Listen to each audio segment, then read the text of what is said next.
सभी को நமஸ்தே வணக்கம். இன்னைக்கு இந்த வீடியோவில் கடந்த காலத்துடன் ஹிந்தி வாக்கியங்கள் பேசுவது எப்படி தான் பார்க்க போகிறோம். அதுக்கு முன்னாடி என்னோடய சேனல் ஃபஸ்ட் டைம் பார்க்குறீங்கன்னா ப்ளீஸ் சப்ஸ்கிரைப் பண்ணிவிட்டு பாருங்கள். அப்போ தான் என்னோட எல்லா வீடியோஸோட நோட்டிஃபிகேஷனும் உங்களுக்கும் வரும். வாங்க இப்போ டாப்பிக்கில் போகலாம். ஃபர்ஸ்ட் வாக்கிய வ ஐ தி. வஹ மீன்ஸ் அவள், ஐ தி மீன்ஸ் வந்தாள். வஹ ஐ தி. வஹ வேர்டு வந்து ஹிந்தியில் ஆண்பால் பெண்பால் ரெண்டுத்துக்கும் யூஸ் பண்ணுவாங்க வஹ மட்டும். ஆனால் தமிழில் பெண்பாலுக்கு அவள், ஆண்பாலுக்கு அவன்னு சொல்லுவாங்க.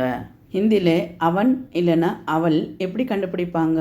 எப்படின்னா இங்கே ஐ தி மீன்ஸ் பெண்பால், ஆண்பால்னா ஆயத்தான்னு இருக்கும். அடுத்த வாக்கு பார்க்கலாம். வஹ ஆயத்தா. இப்போ தான் சொன்னேன் வஹ, இதில் வந்து அவன். ஆயத்தா மீன்ஸ் வந்தான். வஹ ஆயத்தா மீன்ஸ்